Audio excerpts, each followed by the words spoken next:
Hi, I'm Keely, host of Misty Mysteries. I found the cutest little online shop on Etsy called Wick of the Wood. Wick of the Wood specializes in unique accent candles with an inventory that consists of one-of-a-kind handmade candles that fit every variety of spaces and aesthetics. Wick of the Wood always have their eye out for new candle molds, thrifted containers, and other inspirations. The idea that everyone can have a candle that fits whatever quirky space they need inspires Wick of the Wood to think outside of the candle mold and make any idea you might have a reality. Since she was just a little girl, the owner has always dreamt of making a little shop where she could sell homemade items. Under the watchful eye of her dog, the owner lovingly hand makes each item, packages them, and mails them out to you from Seattle, Washington. And you don't have to take it from me. Here's some testimonials from several Wick of the Wood customers. Susie, 5 stars. I've ordered from this shop and every time it's an amazing experience. Everything smells amazing and the packaging is always so cute and functional. This is my favorite candle shop. Tandra also gives Wick of the Woods 5 stars. These are so cool. I only burnt 3 so I could keep 1 for show. LOL. Another 5 stars from Dior, who says, the seller is so kind, beautifully packaged. The candles smell and look amazing. Bought it for my bestie and she loves it. Thank you. And thank you for the freebies too. Those are just a few of the amazing reviews of Wick of the Wood. You can check out Wick of the Wood at www.etsy.com/shop/Wick of the Wood. Follow Wick of the Wood on Twitter at Wick of the Wood. Darkcast Network. Come on over to the dark side. We're really nice people once you get past the true crime and scary science.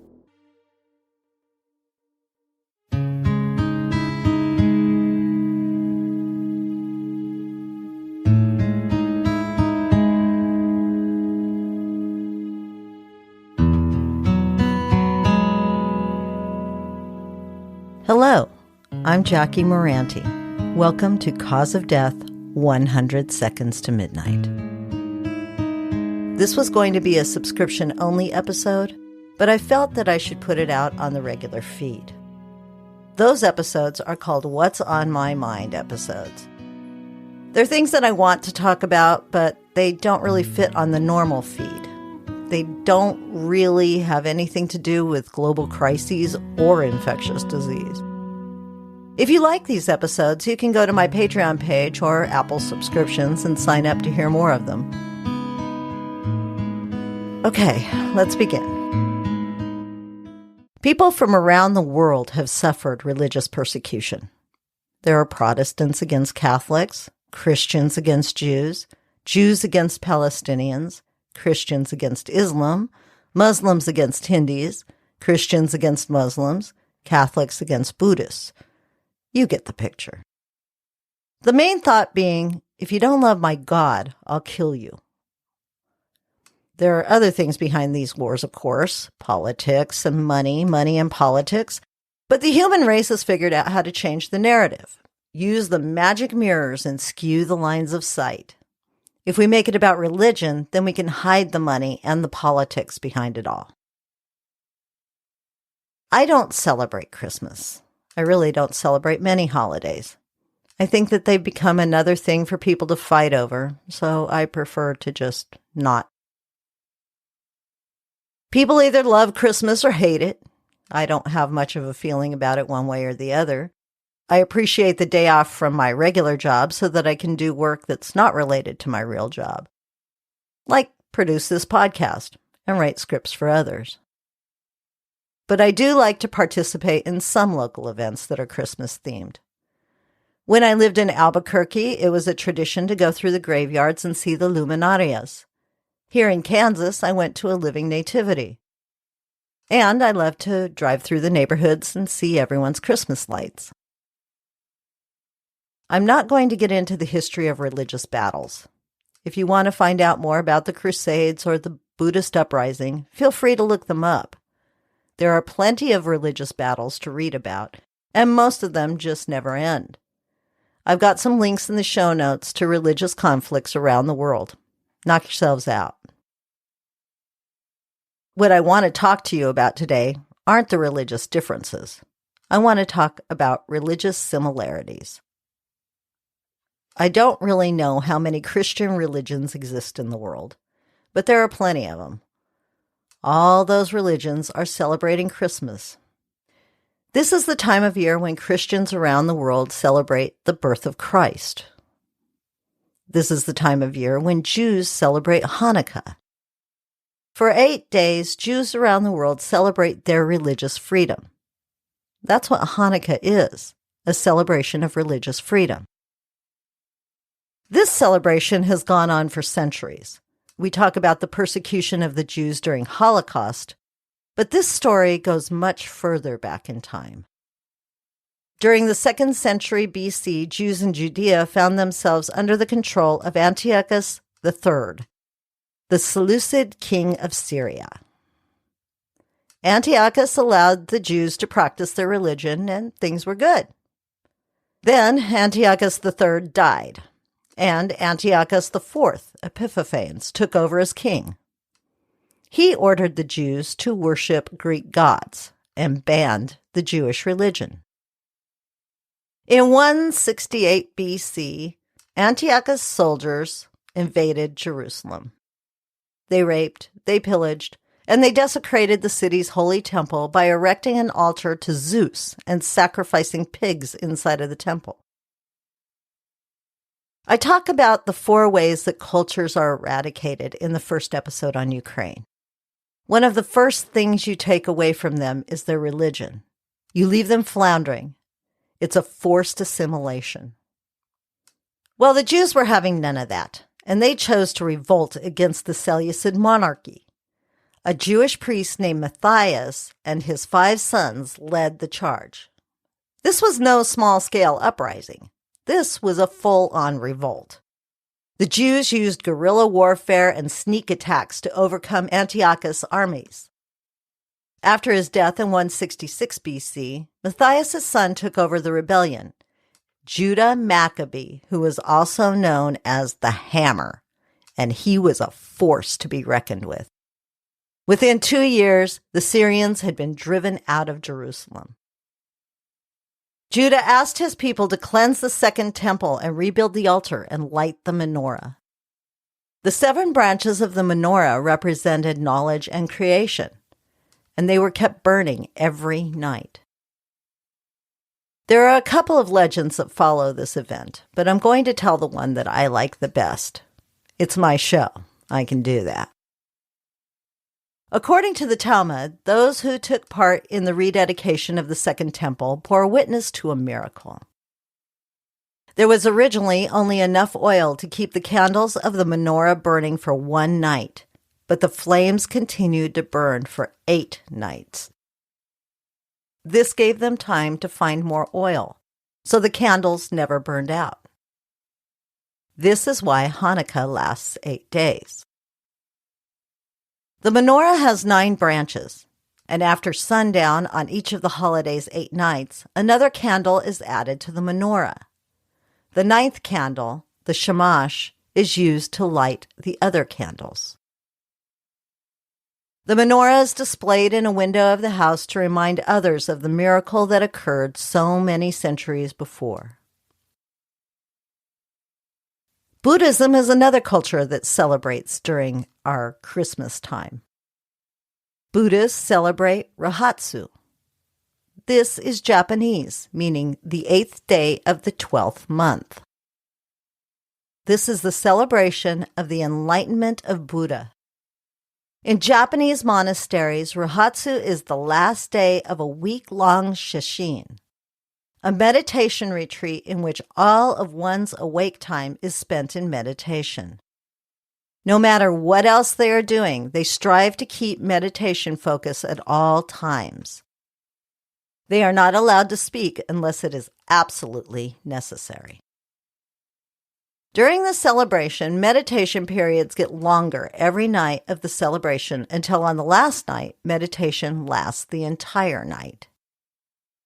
The story of Rohatsu begins with Buddha searching for peace. He searched for several years, but couldn't find it anywhere. His future self, Siddhartha Gautama, was determined to find peace through meditation. He sat beneath a Bodhi tree and began to go into a meditative state. When he was deep in meditation, the demon Mara came to him and tempted him to give up. Mara first brought his beautiful daughters to seduce Siddhartha, but Siddhartha refused to move. Mara next sent a demon army to scare Siddhartha into giving up, but yet Siddhartha didn't move. Mara then sent screaming demons to terrify Siddhartha, and still Siddhartha didn't move. Mara finally demanded to know what Siddhartha had done to deserve enlightenment. Mara told of his own spiritual accomplishments, and his demon army backed him up by crying out, "We bear witness!" Mara asked Siddhartha, "Who will speak for you?" Siddhartha reached his right hand down and touched the earth, and the earth cried out, "I bear witness." The morning star then rose in the sky, and Siddhartha gained enlightenment and became Buddha. Neither Buddhism nor Judaism recognize Christ, but both of them celebrate holidays around Christmas time, and similar stories can be found in the Bible. Buddha's enlightenment can be compared to the 40 days that Christ spent fasting in the Judean desert. This is where he was tempted by Satan. The persecution of the Jews can be compared to the death of Christ. And it's also mentioned in the book of Moses, where the Jews were enslaved by the Egyptians for many, many years. Other religions celebrate the rise of their Savior during other seasons. Ramadan is celebrated during the 9th month of the Islamic calendar. For the entire month, Muslims fast from dawn to sunset. Not even water is allowed during the daylight hours. This is not only an act of worship, but is also a way to empathize with those who are less fortunate. Family and friends will gather for the evening meal, called iftar, and then many will gather for the night prayer, called tarawih. The night prayer is in addition to the 5 daily prayers that are said every day and are the core of Islam.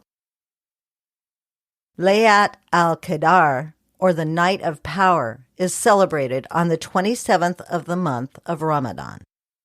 Muslims believe that this is the night that Muhammad received the first Holy Quran. The celebration ends with Eid al-Fitr, a feast that celebrates the breaking of the fast. Friends and families gather for meals and gift exchanges. The families also give gifts to the poor. There are more celebrations from different religions around the world, but I have to save some of them for next year. We all know the traditional Christmas story, but most of us don't follow the entire Christmas celebration. We cut it down to 1 day and call it good. 2 days if you count Santa coming on Christmas Eve. How many of you celebrate Holy Innocents' Day? This is the day that Christians honor those children who were killed by Herod. Herod was the king ruling Jerusalem when Christ was born. Of course, news traveled really fast to Herod that there was a new king in town, and this king would be king of the Jews. Herod really didn't want anyone to usurp his position, so he decided that every child under 2 years old in the kingdom must die. And he sent his soldiers out to do the deed. I don't know how many children were murdered to satisfy King Herod's greed, but he missed the one he wanted. He was looking for Christ. Mary and Joseph checked out of the manger and took the first Uber donkey out of town, escaping with Jesus. So all the carnage that Herod put upon the children of Bethlehem was for nothing. So there is a purpose to telling Christmas stories from various religions. The method to my madness, if you will. The time has come, my friends, for us to stop judging others by their belief systems, the color of their skin, the way they comb their hair or do their makeup, or who they love or marry. We talk about peace, love, and light at Christmas time, but what about the rest of the year? Part of the reason that the doomsday clock hovers at 100 seconds to midnight is that we, the entire human race, don't respect one another. We choose to be hateful and make fun of one of the most important parts of different cultures, their belief systems. That alone can break down a culture, and it causes mistrust and ill will. It starts with us, just your normal, everyday people. Remember that it doesn't matter whether the stories are true. They're beautiful and believed and special to everyone who celebrates a religious holiday. Not every story has to be true. Not everyone has to believe it. But we all need to respect one another. I refuse to call any of these stories myths. I think that it's disrespectful, and it takes away from cultural belief systems. Every culture has a creation story, and with that, they have someone in their culture that came to save them from evil. These stories are amazing, and they have lessons built in. Religion is the owner's manual that shows us how to live together, how to treat one another. The unfortunate part of this episode is that we don't use religion in that way. None of us do. We wield it like a weapon and demonize others with our literal holier-than-thou attitudes. We've lost the meaning of all of it. It's gone, and our societies are crumbling for it. Religious persecution has been the cause of hatred and war for thousands of years. Attempts to bring peace to warring religious factions have failed time and time again. Sometimes the attacks become personal. One-on-one violence against someone of a different faith isn't uncommon. An article in Modern Diplomacy from October 15th of 2020 called Religious Conflicts Around the Globe and a Solution summed up the religious conflicts perfectly. Basically, the article calls out that neither party involved actually knows their own religion very well, but they want to prove that it's the best thing out there. Something about that rings true when we're talking about religious fervor, doesn't it? Just like anything, we don't want to admit that we don't really know what the Bible says. We only know snippets that we apply to any situation, willy-nilly as it suits us. Believers in all religions do this. I'm going to interject a personal story.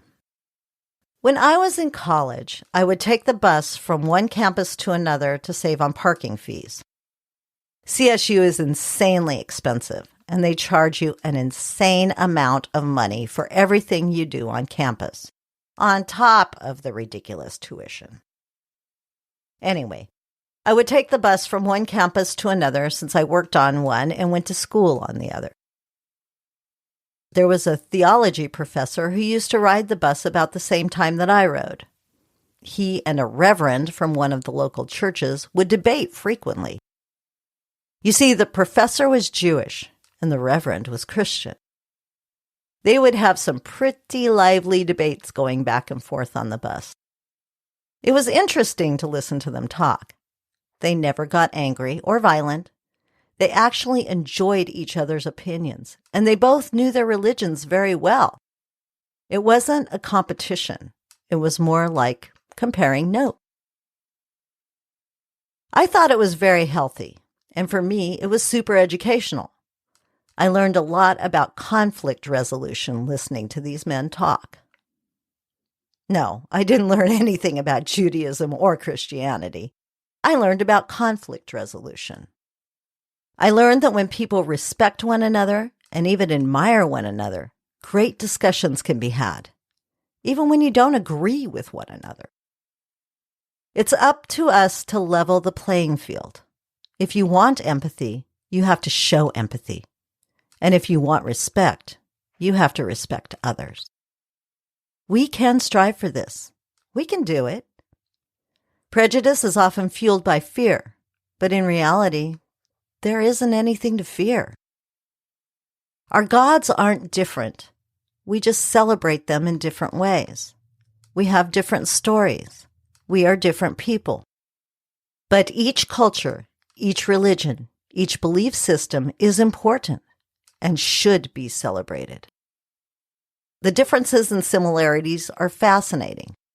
I love learning about religious beliefs and cultures. Tolerance, my friends. Live and let live. Merry Christmas, Happy Hanukkah, Happy Ratsu, and in spring, I'll say Blessed Ramadan.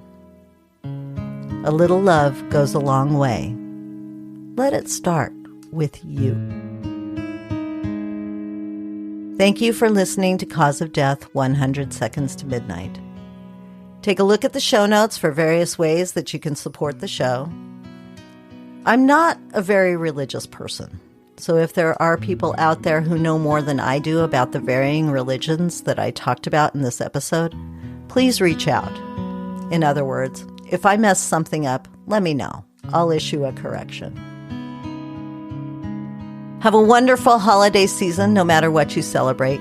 And please be kind and accept one another. And I'll see you in 2 weeks.